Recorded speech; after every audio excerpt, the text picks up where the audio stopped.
Dan Hurley says he'll decide if he's going to be the new Lakers coach today. USC adds yet more talent to its defensive line for 2025.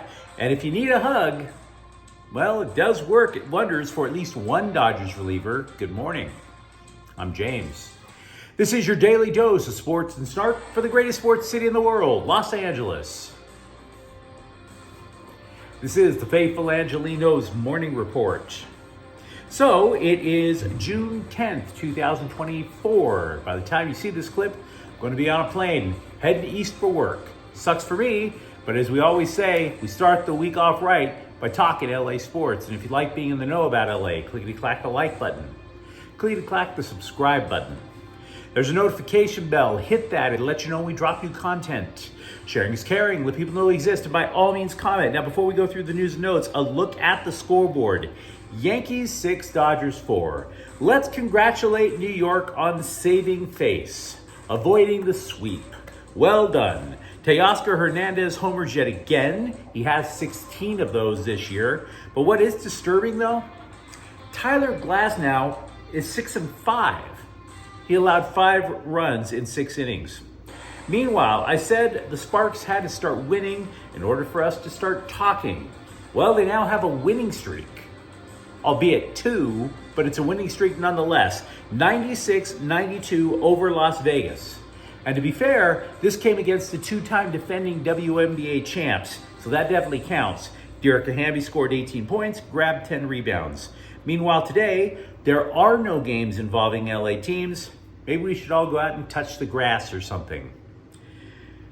Let's get to the news. Dan Hurley, the UConn coach, is supposed to decide if he will take the Lakers job today. This is according to ESPN's Adrian Wojnarowski. Hurley told ESPN that the Lakers offered a compelling vision and a compelling case to be the coach. And apparently the Lakers offered a compelling contract. Gigantic, apparently. Hurley said he was extremely impressed. That would be a direct quote. The meeting with the Lakers took place Friday. He flew back east Saturday. Now, if he says yes, Hurley would be the 7th Lakers coach since Phil Jackson retired. This has been, to say the least, a highly unstable job, considering that they even, fired a guy who won him a title, fired a coach of the year. They've even fired team legends from the coaching gig. Now, Hurley played coy about it when talking with ESPN, saying that he loves being at UConn, but that is countered by other quotes that he's had in the past, where he's indicated he absolutely wants to coach in the NBA. He also said the offer was substantial, but he did not affirm a rumor from a Fox Sports college reporter that the offer was for $100 million. This is going to set up an interesting day, don't you think? For one, major transactions are typically not announced during the NBA Finals because the NBA is sensitive to public relations. They do not want the Lakers to potentially steal the thunder from either Boston or Dallas. So it would lead to some speculation, even here, where we don't like to speculate. If, for example, Hurley turns the gig down, you'd imagine that the news would come out relatively quickly, i.e. today. If you hear nothing, though, should we deduce that the league told all parties to keep their mouths shut until the trophy is handed out? Here's another interesting little tidbit. The size of the contract obviously is going to mark a drastic change in the way that the Lakers operate.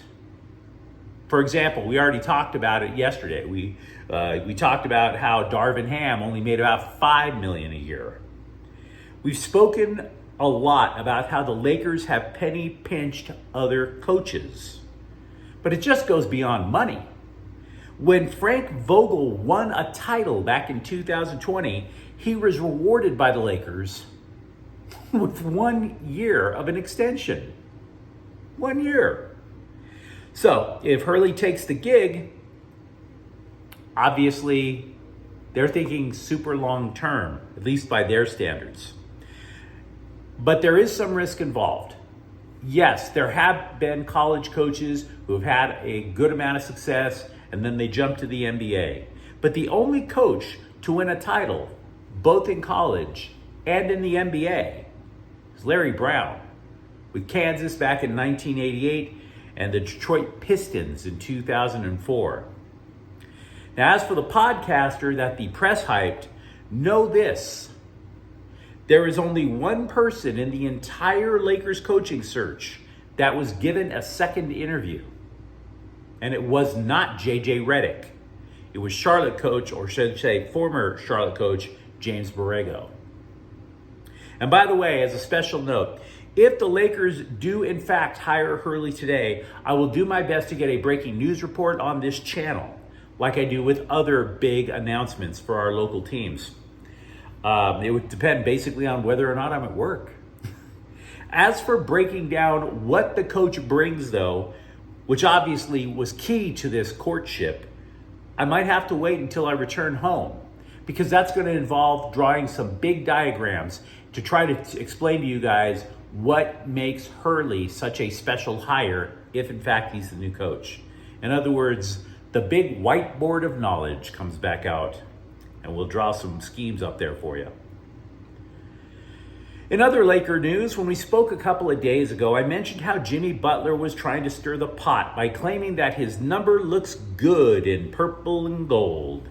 See, he went to see a Sparks game, and then Cameron Brink wears the same number that Jimmy Butler wears, so he bought Brink's jersey and then sent a thirst trap pic to social media. And of course, that sent the Lakers clickbait bloggers into hyperdrive. Over here, where we deal with reality, I was telling you guys that he was trying to coerce a bigger contract out of Miami, and don't take this pick seriously, like it's actually a possibility that he was coming to LA. I'm not right about everything in this world, but that one was an obvious call. Check one for your boy here.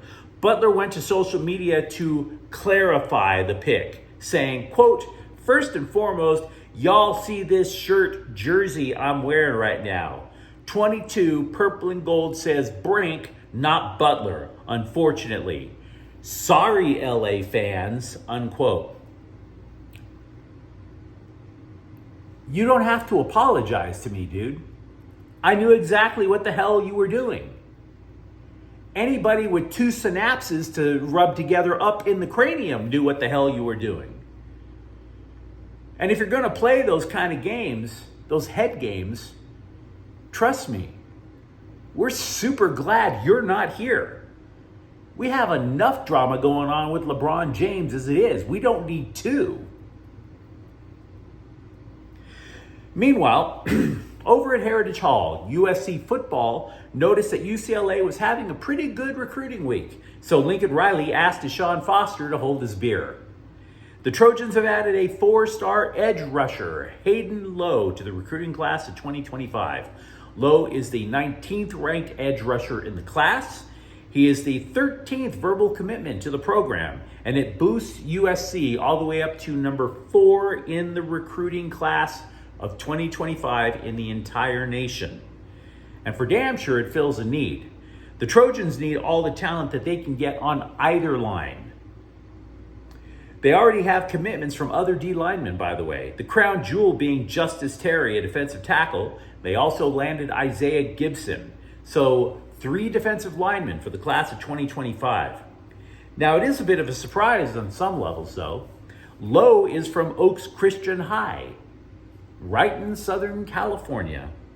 Now, Lowe said that former Rams coach, current USC defensive line coach, Eric Henderson, was the difference maker. Quote, "I heard it in his voice, how much he needed me on the defensive line. He gave me the perspective of what it would be like to go there.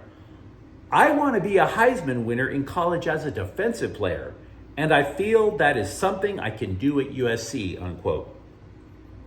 And by the way, when I mentioned earlier that this was a bit of a surprise, remember, one of the hallmarks of Riley's recruiting since he's come to the Trojans has not been to focus a whole hell of a lot on Southern California. So maybe he might be rebuilding a couple of lines back in the area. A week or so ago, there was a photo that people clowned on social media. Dodger manager Dave Roberts had his arms around a relief pitcher on the mound. It looked like the cover of a romance novel. It was all very odd. But here's the one thing that nobody noticed after all the cheap shots. The hug might have worked. Yohan Ramirez had allowed 6 of the first 8 batters that he had faced as a Dodger to reach base before that moment. Going into Sunday's game, Ramirez had faced 22 batters. Only 4 of them reached base. Now, Ramirez also earned a save in that 11-inning victory at Yankee Stadium on Friday. Now, to be clear, I'm not saying he's perfect. Ramirez did allow a run in Sunday's loss, but the turnaround has been obvious. Pitching coach Connor McGinnis told the LA Daily News, quote, "It's been telling how good his stuff is. Ask any hitter around the league. It's not a really comfortable at-bat," unquote. Also with the Dodgers, Bobby Miller will make his next start Thursday, but Roberts said he doesn't know, quote, "if it's with us or OKC," unquote. Now, Miller's last rehab start in Oklahoma City went to the 5th inning. He threw 85 pitches. Dustin May's velocity in his bullpen sessions, meanwhile, has been north of 90 miles per hour, also according to Roberts. Tight end Mercedes Lewis, formerly of UCLA, has signed with Chicago.